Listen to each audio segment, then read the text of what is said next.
Slowly dipped behind the hills and painted the sky with soft shades of orange and pink, Jesus walked along a quiet, dusty path toward a hillside where children often gathered to meet him. Every evening they waited, some sitting under olive trees, some playing in the grass, all of them excited for his stories. But more than stories, they loved how he made them feel. Safe, understood, and deeply cared for.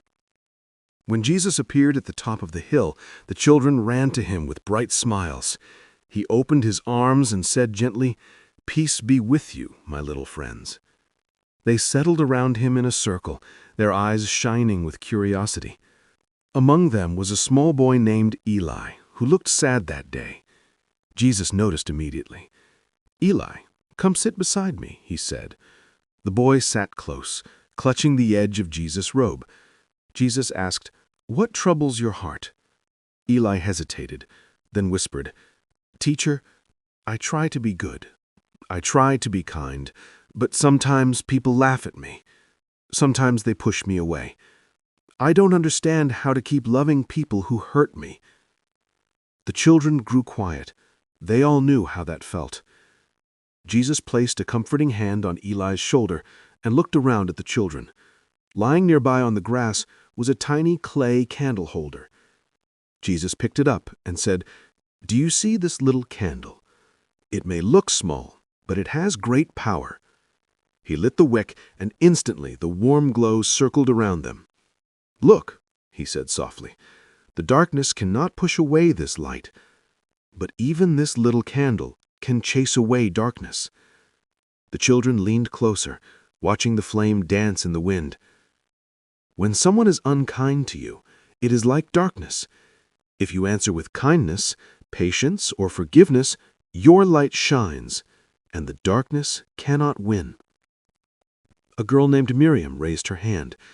"But teacher," she asked, "what if someone hurts us again and again?" Jesus nodded gently. "Love does not mean letting others harm you. Love means keeping your heart clean from anger and hatred. Sometimes love is gentle, sometimes love is brave, and sometimes love is silent and strong, like praying for someone who has hurt you." His voice was calm, yet full of depth and wisdom. Then he pointed at the sky where early stars were starting to appear. "Look at the heavens. Every star reminds you of God's love. God loves you even when you make mistakes, especially when you feel small or alone. His love is always shining, always patient, always waiting." Then he placed the tiny candle into Eli's hands. "This light is like God's love inside your heart. When you feel sad or hurt, remember that the light is still there. And when you share kindness, you let that light shine." Eli looked at the little flame, and something inside him began to feel warm and strong. Jesus stood and lit more candles, handing them to the other children. Soon the hillside was glowing with dozens of tiny flames. The children giggled as they watched their lights dance in the evening breeze.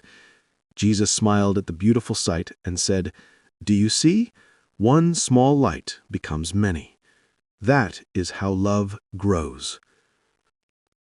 Eli walked home that night holding his candle carefully, the flame glowing softly on his face. The world looked different now, brighter, kinder, full of hope.